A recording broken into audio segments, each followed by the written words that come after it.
It's no surprise that soccer can be a cultural unifier. A win at the World Cup can jolt a country's sense of national pride.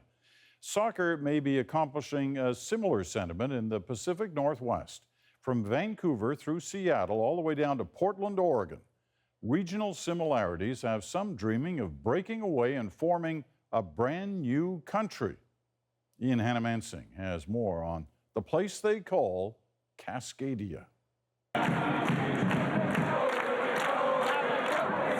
It has become one of the great rivalries in the MLS, Major League Soccer.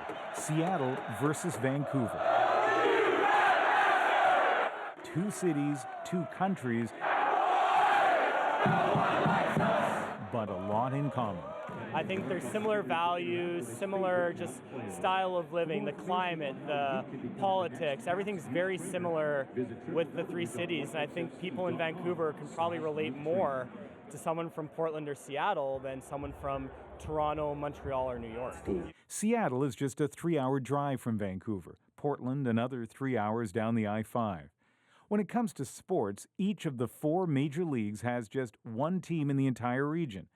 But since 2011, MLS has clubs in all 3 cities.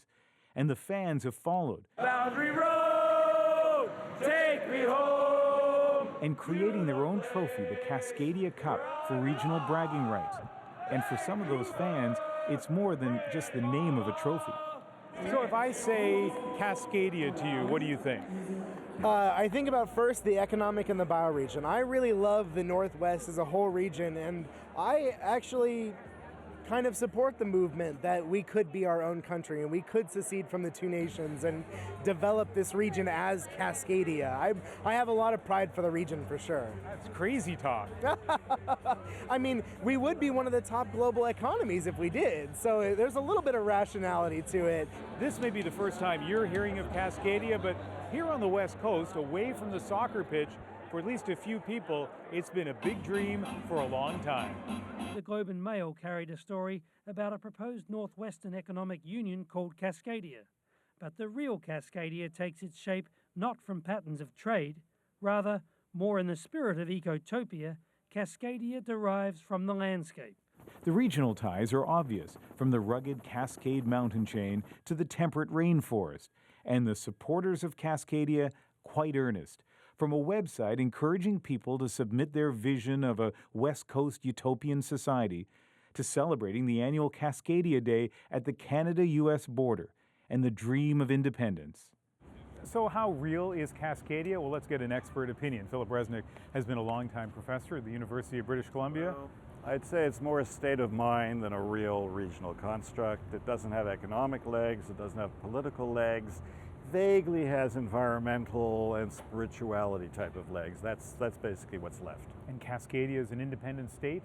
No, that only in the event of the breakup of both Canada and the United States, and frankly, neither is about to happen. Certainly not anytime soon. Still, no matter what happens outside the stadium, the soccer community is reaching across boundaries. It was on a road trip like this to Portland that Andrew Dalbert met his girlfriend, a small step forward for Cascadian relations, even though they fiercely support different teams.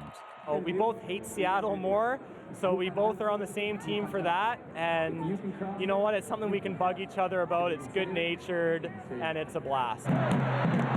Maybe that's all Cascadia is meant to be, fun for soccer fans. Or maybe this is the start of something much bigger.